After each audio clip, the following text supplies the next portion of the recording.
to episode number 5 of the ISPC Tailboard Talks podcast. This week's episode is Becoming a Leader. I'm your host, Mark Forster. Along with me is my co-host, Jerry Havens. How you doing today, Jerry? I am great, man. It's great to be back here.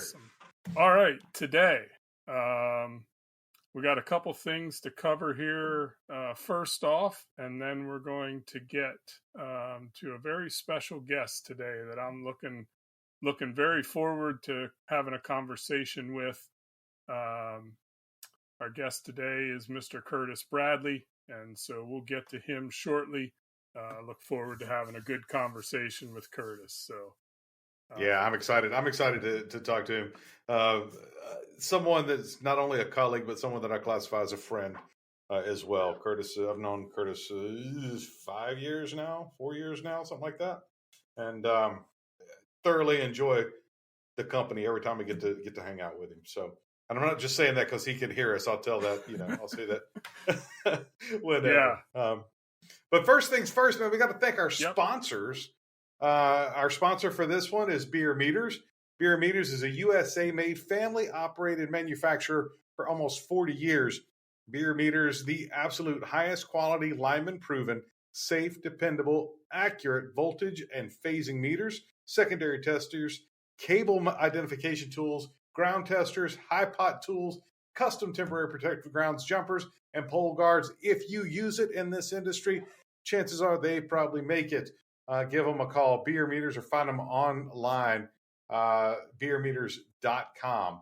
And another group of people that is absolutely phenomenal to hang out with, Brett and all those guys. Their shop is great. Their company's great. Their attitude is great, and their culture is great. I'm excited to have them on board. Beer Meters, beermeters.com. BIERER. Thanks, Jerry. Always good to talk about beer. They're excellent equipment and good people. So, okay. So let's talk today. Our tailboard talk topic, kind of staying in line with our becoming a leader here, is a leader's responsibility around job briefings, right? So we start every job with a job briefing, tailboard, tailgate, tailbox, whatever you want to call it. We need to start our jobs with those to make sure that we have everybody on the same page. Now, we have talked in the past on previous episodes about, let's say, the quality or lack thereof of the job briefings that we see out in the field on a daily basis. So, I think the first thing, in my opinion, that a leader is responsible for is setting expectations, right, with his team, with his crews, around what he expects that job briefing to contain and look like, right? We talked a couple episodes ago about what OSHA's requirements for the job briefing are. And I think those are kind of set in stone, and everybody kind of understands those. But, we also talked in that same episode, Jerry, about, photocopying tailboards, right? And the check boxes. The check boxes, and one tailboard covers everything for the day, and so on and so on. We can go down this rabbit trail all day long, I believe. But you're running a week's worth of pole installations. You're going to run copies of the tailboard, so it'll save you time. That's right. And ultimately, at the end of the day, it's not saving you any time, and we have talked about that. So I think, first thing, obviously, setting expectations about what you expect to see in your crew's job briefings. And then I believe the second thing is how do you verify as a leader that you're getting what you asked for, right? And so there comes a time when we need to either visit those tailboards and or audit those tailboards, right? Or job briefings to make sure that the guys are doing what you expect them to do when it comes to job briefing. I've worked for companies that required auditing of tailboards. So, every tailboard that got done came across the supervisor's desk, and that supervisor had the opportunity to review those tailboards, audit those tailboards, and make sure that his expectations were being met. And then I think the third piece is the feedback, right? You can audit all you want, but if you're not correcting problems, how do you move forward and get quality tailboards being done that are going to help your crews, identify hazards and remain safe and get jobs successfully done? So I think those are a couple of the main keys to ensuring that we're getting quality tailboards done from a leader's perspective in the field. Now, Mark, with regards to expectations, the expectations of as a leader, the expectations, I think that plays a large, or that comes from a large part of the culture that you're creating. So not only as a supervisor, your leader, your expectations as a supervisor for those tailboards, your expectations as a crew foreman and as a lead lineman and as a even an apprentice lineman or groundman. What are your expectations? What do you expect to get from that tailboard or from that meeting? And it trickles down, but it also flows upward as well. You have to have that culture that creates that set of expectations. Like, we are going to do it this way, and you have to have the freedom as someone that's not a leader to say, this is what I expect from this tailboard. I'm not getting what I need. I don't feel that this is an adequate tailboard without any repercussions. I mean, that's people don't speak up because they fear repercussions. If you eliminate that aspect of it, then you'll get a lot more feedback and a lot more. So your expectations are molded by your culture. Does that make sense? Is that making? Yeah, I think, obviously a lot of times when we say the word leader, right, everybody automatically thinks of, okay, I'm a supervisor, I'm a manager, I'm a director, I'm a vice president, right? I got to have that title to be a leader. And I disagree. I think, an apprentice can be a leader now in certain ways, right? In my opinion, if that apprentice has the wherewithal to speak up and say, hey, I'm not getting out of this tailboard what I need, that's being a leader, right? He's telling his other coworkers and people he's working with that this just isn't cutting it for me, right? And so I think that's the first thing. And then second, to your culture statement, Jerry, absolutely. You need to have the right culture in an organization that people feel comfortable speaking up when they're not getting what they need to satisfy their, whether it's the tailboard, whether it's their job, whatever the case may be. Yeah, and it doesn't necessarily have to be a company culture. It can be a crew culture. Absolutely. So you can create that little bubble of this is what's expected, and everybody has that voice and those expectations within a crew. It doesn't have to be company wide. You as a leader, and that's one of the things that I want to make sure that we are teaching those that are coming into this industry, is that they have the chance to make a change if they don't like what they're seeing. If they don't like, you control your destiny. You control the people with you as well, their destiny. Yep. You have the opportunity and the right to speak up if something is not right, and stop something. We talked, I think it was last episode or maybe episode before, about the stop work authority and the stigma around that people don't do it. But to me it's so essential, especially in this industry, to bring a halt to something immediately, and to have that ability to do so, and the people next to you and with you to for them to trust each other enough to go, all right, they're seeing something I'm not. So again, the culture on a crew can make you or break you, right? And I'm sure we've all seen it out there. It only takes one bad apple, right, to upset the apple cart, and bad things can happen. And again, that will shut down those, let's call them less experienced people, right, that may not have the gumption to stand up and say, listen, this just isn't right. Couldn't agree more. And then auditing and job briefings, I think that personally, I think that auditing needs to happen a lot more than it often does. You're turning in paperwork daily, but I like the digital side of things, because the documents now are living documents. They're active and real-time documents. So a supervisor can audit the job briefing immediately. They can go in at any time throughout the workday and audit instead of waiting for the end of the day, or, God forbid, end of the week. And then that feedback also becomes a lot quicker. text, email, radio call on that. Like, hey man, this is what I need to see. We're not doing this. What happened with this kind of thing. So the incorporation of technology in the job briefings or the tailboards to me is playing a huge part in creating that, helping the leaders take that responsibility and creating those expectations, or managing the expectations, I guess you would say. Let me do the beer meters plug real quick, and then we'll talk to Curtis.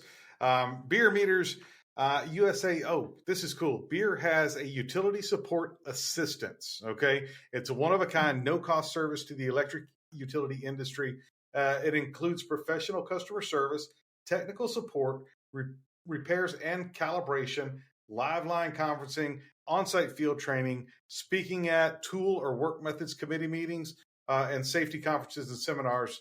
And they do it all, man. He'll bring the trailer and speak and show you how to use it and show you all the tools and stuff. And they have an exclusive 30-day trial of all their tools. So give them a call, beermeters.com, BIERER meters.com, or you can email them customer_service@beermeters.com, or even better, give them a call, 803-786-4839. That's 803-786-4839. Now, let's talk. I got my copy. Okay.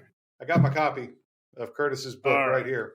So the time we all been waiting for. Our guest today on the ISBC Tailboard Talks podcast is none other than Mr. Curtis Bradley. So just a little about Curtis. He's the VP of Safety, Quality, and Training for the Desoto Group. He's also founder of Premier Lineman Consulting. And last but not least, Curtis is also the author of a book called Selected to Lead, A Foreman's Guide to Success. If you haven't had a chance to pick that book up, you're going to want to do so. It's a great read. So, Curtis, welcome. Pleasure having you on the podcast. How you doing today? Doing great, brother. I appreciate the opportunity and glad to be here, man. Awesome. I got to give props though, man. Curtis just spoke at our recent TD Trainers Conference in San Antonio. And if you missed the opportunity to see his thing, you missed something special.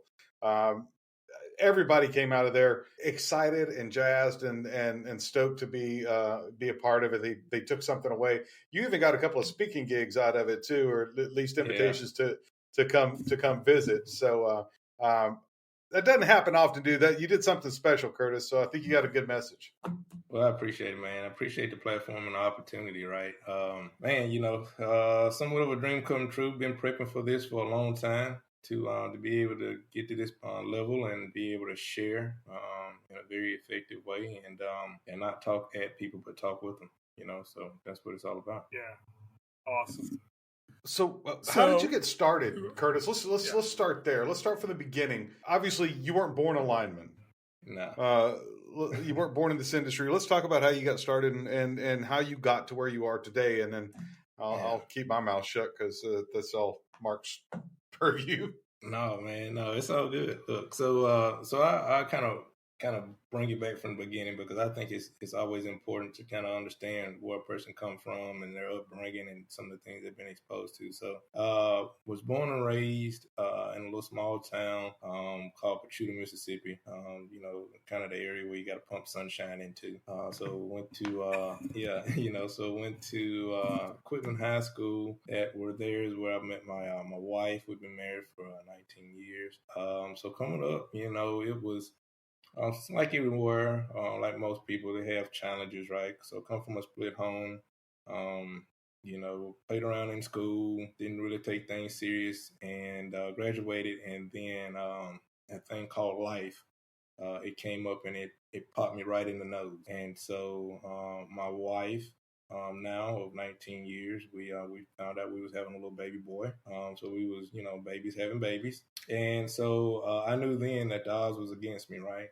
Statistically, it's not a good result. So we decided we was going to kind of double down and make sure that we do everything possible to have a great life. So we enrolled in community college, local community college, Meridian Community College. Got there very excited, and man, I failed just about every class. I got on time probation. And the reason why is because I didn't have steady habits or any steady skills. All that playing around in high school really caught up with me.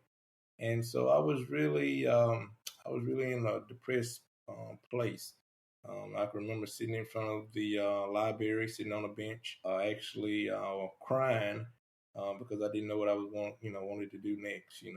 People who don't have anything planned usually wind up at the unfortunately the chicken factories, or like me at the current time, pushing buggies at Lowe's. So as I was walking out, the little glass doors had back then they would post all the new enrollment for the programs, and I saw one that caught my eye, said industrial maintenance. And so something just in me just kind of spoke to me, and I just feel like it was a good Lord above. He said, go talk to your advisor. Because man, I was fixing to get kicked out of the community college, and I went and spoke to my advisor, told her my situation, what I was trying to do, apologized for wasting time and resources and all those things, and she was able to get me into this program. When I got into this program, it literally changed my way of thinking and changed pretty much my lifestyle, because I was finally at a time in my life where I had another man saw something in me that I didn't see in myself, and it was my instructor. And so he was a great instructor. He was very to the point. He was a real world type of guy. He taught me a lot of skills. And excuse me, but for just to be honest, I come from an environment where it just wasn't a lot of male leaders, right? And it's just what it was. A lot of people grow up and it's just not a lot of male presence, or if it is a male presence, it's just not one to really take note from. So he saw something that I didn't. He saw something in me I didn't see in myself. And I remember one day he told me, he said, "Curtis, you stop being so daggum scared, you do the work." And that really kind of shook me, right? Because nobody never really gave me that feedback.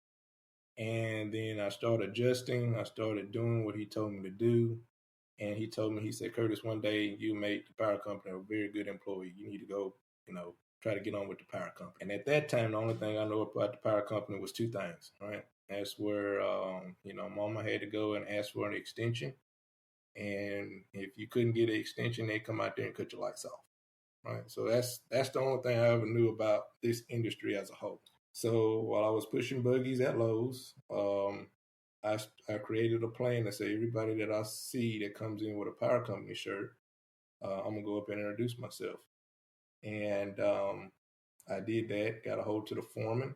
The foreman was very gracious to have a conversation with me. And he made me a deal. He said, "Hey, you're a little bit too young to start working at the power company," because at that time I was 19.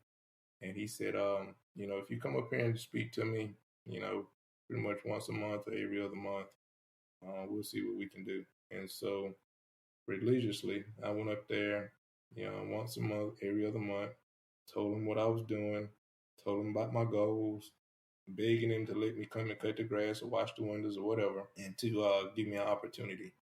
I did not still know what I was getting myself into, but I knew that I had a man tell me that I needed to do that.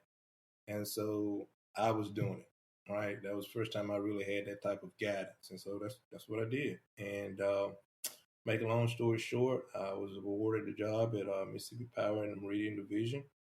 My start date was August 29th, 2005. And so that's a very special day and a very sad day, because if I'm not mistaken, that's the day around where Katrina hit. And so Katrina hit that was my start day. So I was not able to start. All the communications was out. Everything was wiped out everywhere, Mississippi and the coastline, especially New Orleans.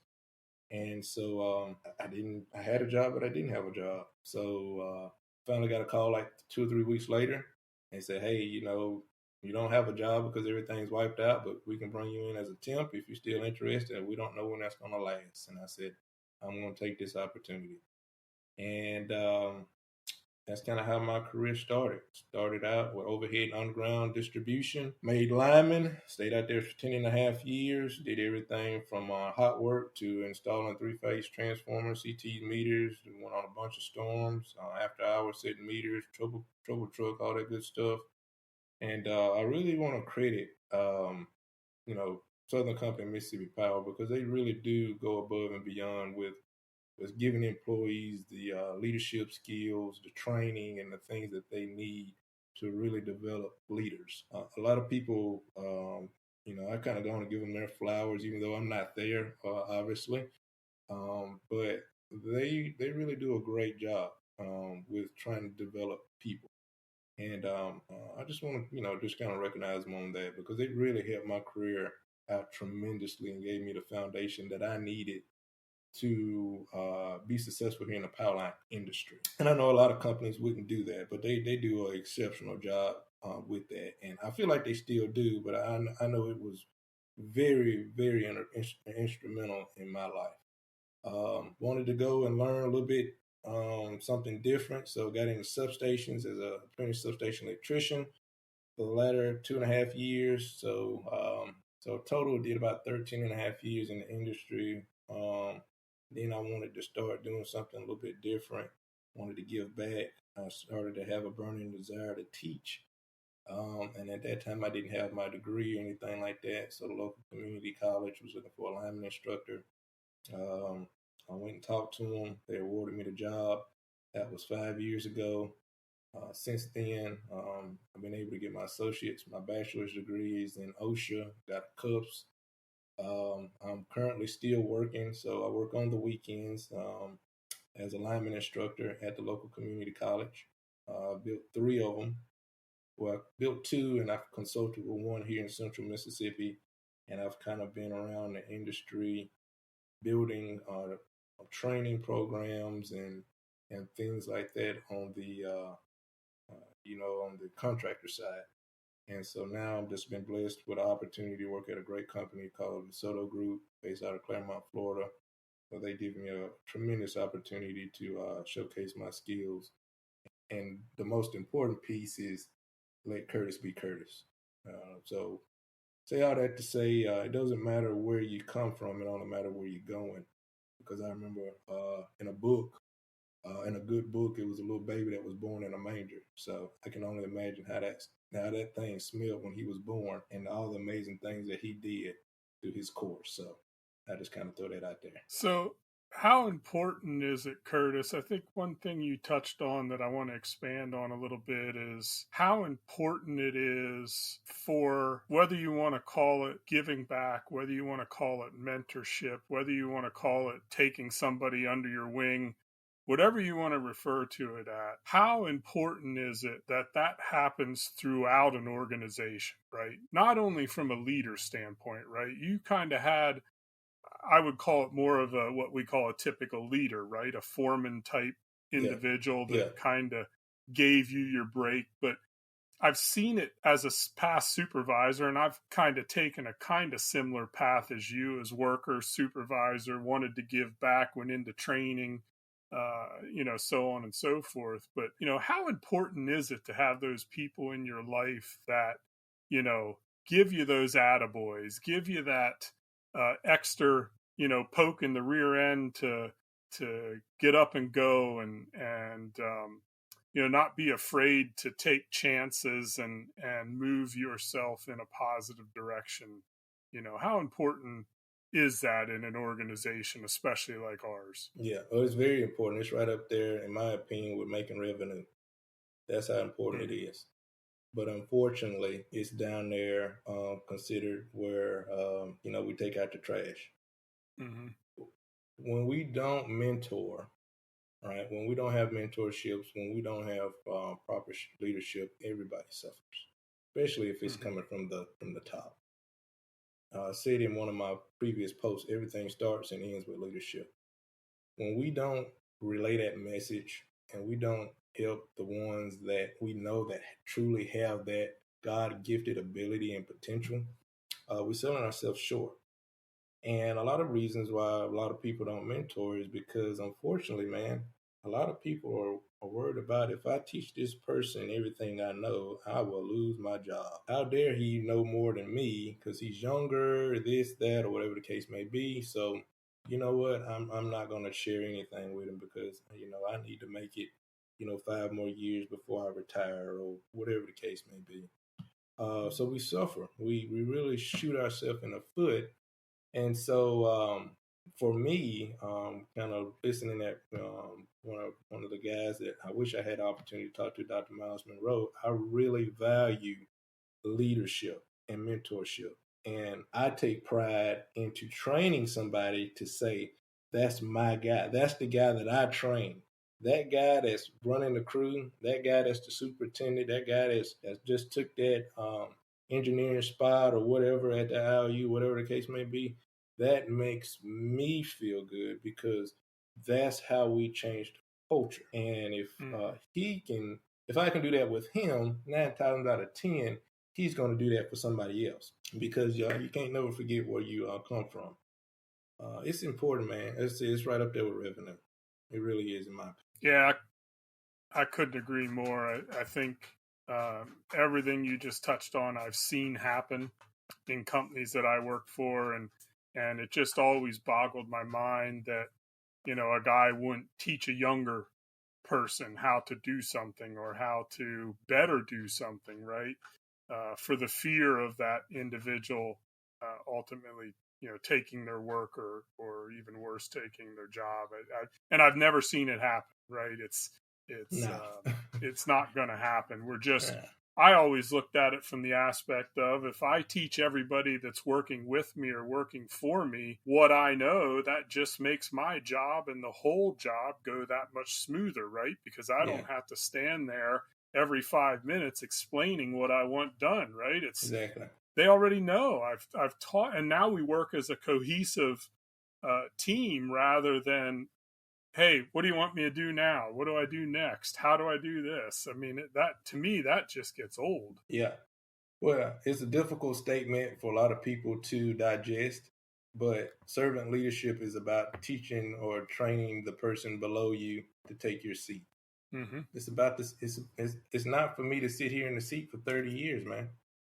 That's right. For me, I'm comfortable enough to know that I'll be okay because it'll be another opportunity out there for me. All right. And I think with leaders, we have to be able to digest that and understand that it all has an expiration, but our job is not to keep the seat forever. Right. That's just my opinion. I think that's a culture thing too, though. We've talked about culture a lot.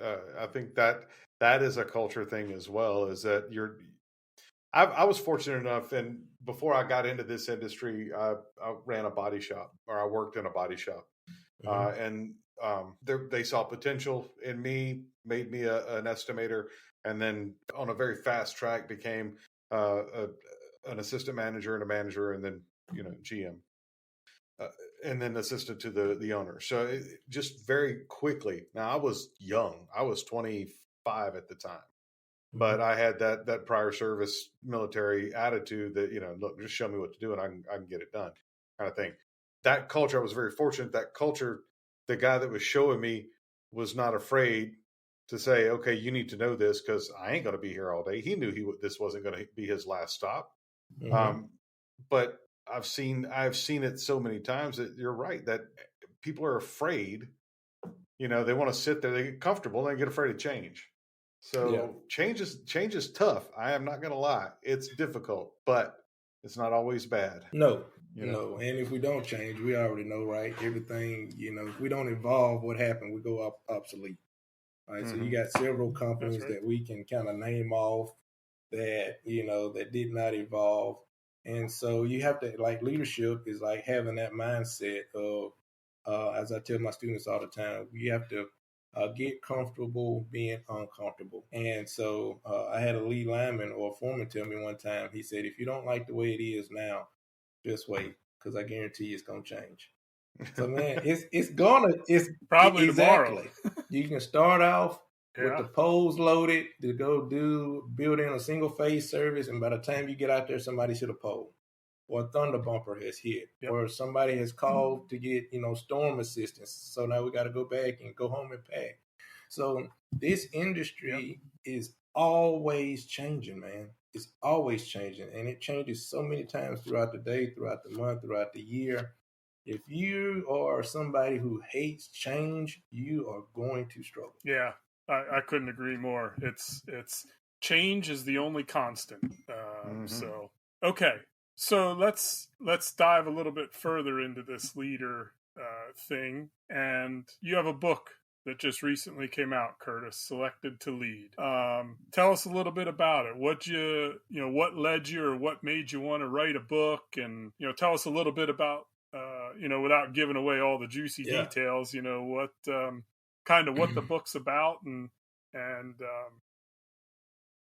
so on. So for me, I have had the opportunity to realize that if you can start filling gaps, right, throughout the industry, you can start creating a positive change, right, or some type of change. For me, it's always to increase or implement a positive change. So, it's just identifying gaps, working, doing what we're doing. With building power lines is overlooked on the leadership aspect of it. And there's a few companies that I've worked for that wanted me to go in and develop and try to stand up or try to give some type of training surrounding Foreman. And so I wanted to do something that was that had the ability to touch everyone in the industry, everyone. And so that's the purpose of the book. That's one of the reasons why I wanted to write the book, and a personal goal to say that, I left a mark, I left something back so my kids or my grandkids or my great grandkids could possibly see one day and say that was Papa or whoever, whatever they decide to call me. I'm not trying to rush that no time soon, but that's the purpose of it, right? And so the book is developed in a way where it's easy to follow. It's questions and answers.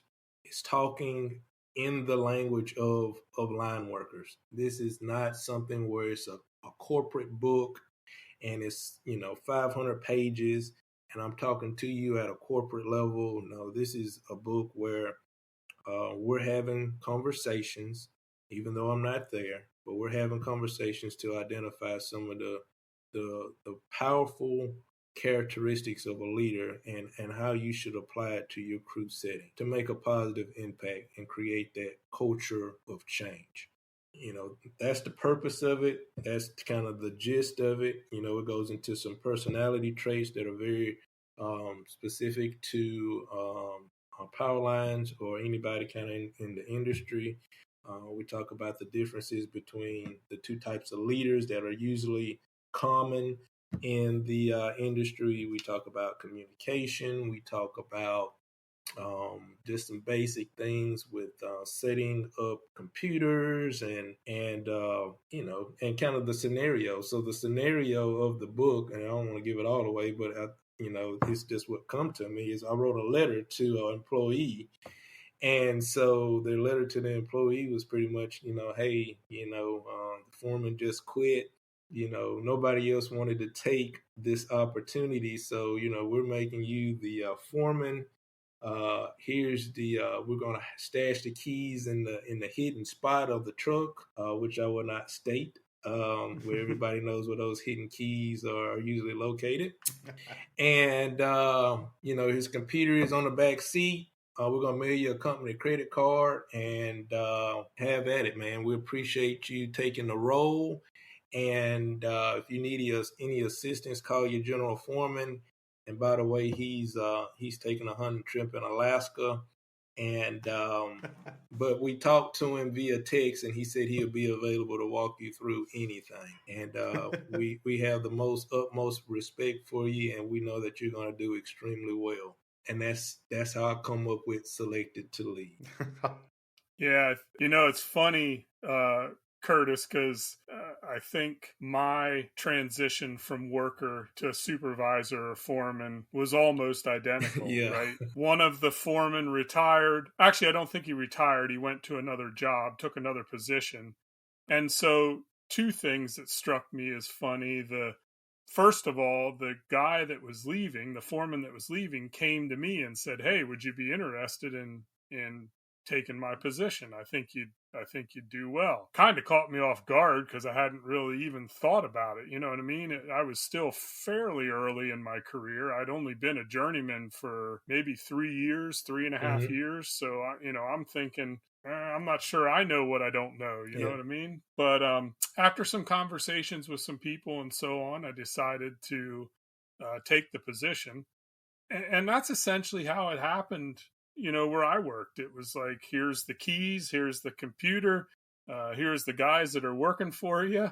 And if you have any questions, give us a shout. And I'm like, oh, well, thanks. And this just so happened there was two of us. The crew was still fairly large at that time, back in 2012. And the other foreman was probably a 38, 39-year employee. And so one morning, they just had it set up that kind of the one foreman did all the preparation and getting things ready and getting the jobs laid out and all that. And so that was the individual whose spot I took. And the other supervisor, for lack of a better word, was kind of just there and did what he had to do. So one morning we sat side by side at the same row desk, and he looked over. We'd been there 15, 20 minutes, and I'm there getting stuff ready and getting job packets ready. And he turns around in his chair and he goes, "Hey, I just wanted to let you know if you need any help, just let me know."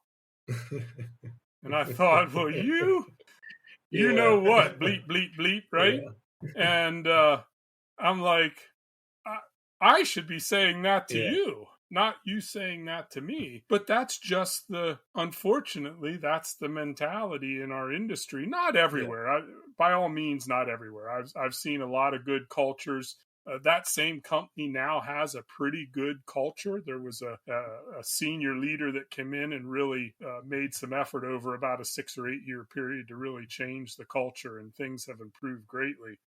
But then the other one I just quickly wanted to mention was the first time I met my manager, my field manager, and we had a one-on-one sit down. We chatted about a couple things, and then he said to me, "What do you need from me?" And I'm thinking, man, that's a loaded question, right? Like, what do you need from me? Like, I kind of almost in the same sense as the foreman said to me earlier, right? It's kind of like, oh, I'm here. If you need anything, come ask me. But other than that, just kind of spread your wings and fly and see what happens. You know what I mean? And so we talked a little earlier about mentorship and what that looks like. And so I guess I want to ask you, and I'll only ask you for one, because I don't want you to give your book and everything else away, but what makes a great leader, right? Like, in my mind, those two individuals in those two examples were in a leadership role. And if anybody should have been asking those questions, I think it should have been me to them, not them to me. So what sets those people that we consider great leaders, not only in our industry, but, in society, period. What sets them apart? What's that, secret or silver bullet that says, this guy just has it? Servant attitude. It's not about him. Leadership is about serving yourself to others, man. And when you do that, you never have the opportunity to ask the question, right? When you get into that role, is, hey, man, come into the office and let's spend a half a day and let me show you how to do timesheets. Let me make sure you got all your contacts to HR. Let me give you all the forms and make sure when you have to do discipline to your employees, how you can do it the way HR wants it. Hey, man, let me show you do you understand what it means about making margin and making sure that you hit your goals, because we're on T&E or we're on units, hey, man, this is how you have to do an appraisal when it comes about. This is what you need to do for storm duty when it happens. This is how all of these things, as you say, that you've been exposed to, but now since you're at the helm of the ship, it's all in your hands. And so servant leaders make sure that their people, not that report to them, but the people that they work with, have everything that they need to be successful, right? It's that effort piece. It's not you asking a question, right, to say, hey, can you help me? is, hey, man, we're going to schedule this time to make sure that you're good. All right, here's my number. Just like when we get that when we make it to lineman and you run that trouble ticket for the very first time, what does everybody say? Hey, if you run into anything, give me a call, right? But for some reason, that doesn't transfer when we get past that little old hump when it comes into leadership. And like you said, to your point, I want to make it very clear. That's not everywhere. It's not everywhere, right? Yep. But in some locations, that's where it's at. And I think it's kind of culturally driven. If that was the way that you was brought up, you don't know any better, because hey man, the guy who taught me 20 years ago, they didn't do it, and the people who taught him didn't do it. And so, as we say on a personal level, it gets passed down from generation to generation. But it's up to us to break the generational curse, and that's what it's all about, man. So that's my opinion. Serving, just having that service. No, that's awesome. So the other thing that I kind of wanted to pull out of your some things you said there a little earlier. So, I think, and I was in this boat too, right? Here's the keys, here's the truck, here's the whatever else, the credit card, and so on. Have at it. So give us some keys that you feel need to happen for that successful transition from supervisor to leader. Because let's face it, you can be the best leader or worker in the world, right? You're the go-to A guy. I had him on my crew. I'm sure, if you've led people in the past, you have that one or maybe two guys that I got to get something done. That's my go-to. But that doesn't necessarily mean that guy's going to be the best leader, right? So what's the key to making that successful transition?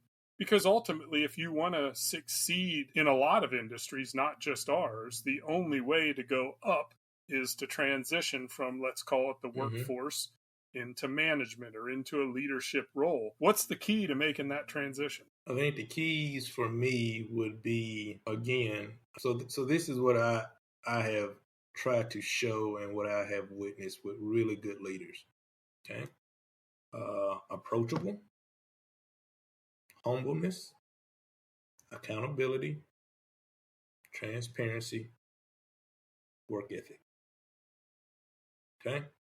And I think if you have those characteristics where you're approachable, that you care about your guys, that you go out there and pick up the shovel in the middle of the summer and don't sit in the air conditioner of the truck and crack the windows and say, hey, tighten up, and then roll it back up. I think if you're able to listen with empathy and understand the importance of processes and procedures that are in place of your company, I think that you'll be extremely successful. And then, I always say my most favorite E word is the effort piece. Wanting to do a good job, not for yourself, but for the people that you have been blessed to serve, right? It's a blessing to be able to serve your skills to help other people. And that's what we got to look at it. This thing is not about the individual, right? It's about supporting the people in the field to make sure that they have everything they need to be successful. They can focus on work and they can stay safe. Sometimes we don't have the right blueprint to pull all that together as the leader to be able to do that. So, Curtis, all that sounds good, but how do I implement it, right? And so that implementation is what's so important. So that's kind of my thoughts on that. And if I can interject on that, it's just like it's hard to start that servant attitude. Yeah. The more you do it, the easier it becomes, and the more it becomes a way of life. Yes. So you wake up every day and you go, okay, this is what I'm going to do. This is, how can I help my people? How can I do this for my people? And it's an effort. I will not lie to you in the least. I mean, I do that just to try to be a decent human being every day, and it gets easier every time you decide to do good. Doing good becomes easier. Just like if you decide to do bad, doing bad becomes easier. Yeah, absolutely. So, and it's like, Jerry, man, it's one of those things that you have to work towards. It don't come easy, like you just mentioned, but it's something that deep down in your heart that you want to do. Like for me, I try to keep like all my bad experiences that I have witnessed. I try to keep them close, and I always told myself if I ever got an opportunity, right, to be any type of leader, I'm gonna be the direct opposite of what I come up from. So man, if you're out there on the crew and you're getting treated like crap every time you turn around, your name is this bad word, that bad word, you can't do nothing, you're an idiot, you're not worth nothing, you're gonna get yourself killed. When that time comes for you to step into that foreman role, I would hope that person would say, you know what, I'm gonna be just the opposite, right? And so it was like the story I heard one time where you had two twins, and their dad was an alcoholic, and then they growed up. And then, somebody walked up to one of the twins and said, man, why are you an alcoholic? And he said, because my dad was an alcoholic. And he asked the other twin, he said, why are you not an alcoholic? And he said, because my dad was an alcoholic. It's all in decisions, man. Mm-hmm. Like decisions, we talked about a little bit earlier, man. We don't value the importance of decision making. Like we have an opportunity to be great foremen. We have the opportunity to be great general foremen, superintendents, vice presidents, presidents, and leaders if we make the decision to do so. Mm-hmm. Mm-hmm. You got to buy into it. You can't talk it and not do it, man, because people can't buy into that. So. Yeah, and if you do right by people, they'll do right by you, right? Yep. If you're doing the right thing for your people and leading the right way with your people, it'll come full circle. Your people do right by you as well, and so it's a win-win situation if we can just get everybody on the same page. That's right. So. And well, go ahead. I'm sorry, Jerry. I was saying we're almost at an hour here. I could probably sit here and talk for another hour. So that's the great thing. But Curtis, where can they get your book? Where can somebody pick up Selected to Lead by Curtis Bradley? Amazon. The world is technology bound, and so you don't have to go to the bookstore. You can go to Amazon. Go to your Amazon Prime account, punch in Selected to Lead. It should pull up. We have it in paperback and we have it in a hard copy. And, I've got a hardback right here. I dig the format, man, and I like the way that you have the little notes section under each, notes and thoughts, so you can actually use this. It becomes a tool, not just a book that you read and set aside. So, guys, take a minute, go to Amazon.com, grab Selected to Lead by Curtis Bradley, make that a tool in your toolbox and become a great leader. And Curtis, thank you for hanging out with us today, man. I appreciate it. And I'll see you soon. Appreciate y'all. Thank you so much for the opportunity. Y'all guys are great. I appreciate, really dig the show and love the music. Thank you, brother. Cool. Well, before thanks. we go, Curtis, I think, good luck. Can't wait to see your next book as well. Hopefully, that'll be coming out later this year, like you said. Appreciate your time. I know you got a busy schedule, and appreciate you taking the time to come chat with us. Before we let you go, we got to do one more thing. Beer meters, did you know, and I know that you know this, Mark, and Curtis, you know this, because I believe y'all have both spoken at it, but they have their ECOS, the Electric Culture of Safety. That's a grassroots nationwide safety partnership bringing the electric utility industry together in unity, building a line team. So ECOS partners sharing at no cost to your line crews, sharing their knowledge, their experiences, their expertise. They do these webinars. It's a common goal, man, and it is great. Now over 12,000 partners with monthly lineman safety national webinars with relevant topics, communication, leadership, organization, training, the whole 9 yards. Safety training at beermeters.com or go to electriccultureofsafety.com. electriccultureofsafety.com. Now, thank you to Beer Meters. Thank you, Curtis Bradley. The views and opinions shared in this podcast are the personal viewpoints of the participants and may not necessarily reflect the stance of the Institute for Safety and Powerline Construction or its staff. It is highly advised to consult your company management before implementing any actions or policy changes. Please support the sponsors bringing this content to you and learn more about it. Beermeters.com, electriccultureofsafety.com. Until next time, we'll see y'all. Thanks all. We'll see you next time. Appreciate you guys.